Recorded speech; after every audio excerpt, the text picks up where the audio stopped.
అనగనగా ఒక పాతబడిన ఇనుపముద్ద ఉండేది. దాని పేరు జీవన్.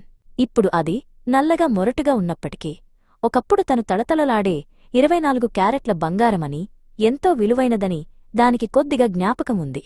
కాని కాలం గడిచే కొద్దీ ఎండకు ఎండి, వానకు తడిసి దానిపై దట్టమైన తుప్పు పేరుకుపోయింది. ఆ మలినాల వల్ల జీవనిప్పుడు చూడటానికి నల్లగా, అందవికారంగా మారిపోయింది. తన అసలు మెరుపును అది పూర్తిగా కోల్పోయింది. నేను ఎందుకూ పనికిరాను అని జీవన్ ఎప్పుడూ బాధపడుతూ ఉండేది. అది ఒక దట్టమైన అడవి మధ్యలో పడి ఉంది. ఆ అడవిలో అంతా చీకటి, దుఃఖమే నిండి ఉన్నాయి. ఆ అడవిని కలియుగం అని పిలిచేవారు. సరిగ్గా అప్పుడే ఆ అడవిలోకి ఆకాశం నుండి ఒక అద్భుతమైన శక్తివంతమైన కాంతికిరణం ప్రవేశించింది. ఆ సమయం రాత్రికి పగలికి మధ్య జరిగే సమయం లాంటిది. అదే సంగమయుగం.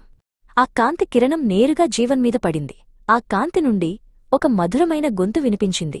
మధురమైన బిడ్డా, నువ్వు ఇనుము కాదు, నువ్వు అసలైన బంగారానివి. మట్టి, తుప్పు నిన్ను కప్పేశాయి అంతే. నా వైపు చూడు, నన్ను గుర్తుచేసుకో, నీ అసలు రూపం నీకు లభిస్తుంది అని ఆ వెలుగు చెప్పింది. జీవన్ ఆశ్చర్యపోయింది. కేవలం గుర్తుచేసుకుంటే ఈ 100 ఏళ్ల తుప్పు వదిలిపోతుందా అని దానికి సందేహం కలిగింది. అప్పుడు ఆ కాంతి నవ్వి ఇలా చెప్పింది, నా స్మృతి సాధారణమైనది కాదు. అది షాక్రీన్ లాంటిది. ఒక పెద్ద బిందెడు చేదునీటిని తియ్యగా మార్చడానికి ఒక చిన్న షాక్రీన్ బిళ్ల చాలు. అలాగే నీ తుప్పును కాల్చడానికి నాపై లగ్నం చేసే ఏకాగ్రత చాలు. జీవన్ ఆ మాటలను నమ్మింది. తన ఆలోచనలన్నింటినీ ఆ కాంతివైపు తిప్పింది. ఆ స్మృతి అనే అగ్నిలో జీవన్ తప్పించడం మొదలుపెట్టింది. ఆశ్చర్యకరంగా దానిపై ఉన్న తుప్పు పొరల్లో వెలుగుతున్న పగుళ్లు రావడం మొదలయ్యాయి.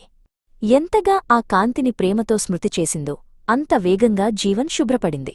నల్లని ఇనుపముద్దగా ఉన్న జీవన్ మళ్లీ తళతళలాడే బంగారంగా మారింది. పాత తుప్పంతా రాలిపోయి నేలపాలయింది. ఇప్పుడు జీవన్ కొత్త ప్రపంచంలోకి, సత్యయుగంలోకి ప్రవేశించింది. అక్కడ అందరూ సుఖంగా ఉన్నారు. ఒక అందమైన కిరీటంలో పొదగబడేందుకు జీవన్ సిద్ధంగా ఉంది. తన అసలు విలువను తిరిగి పొందినందుకు జీవన్ ఎంతో సంతోషించింది.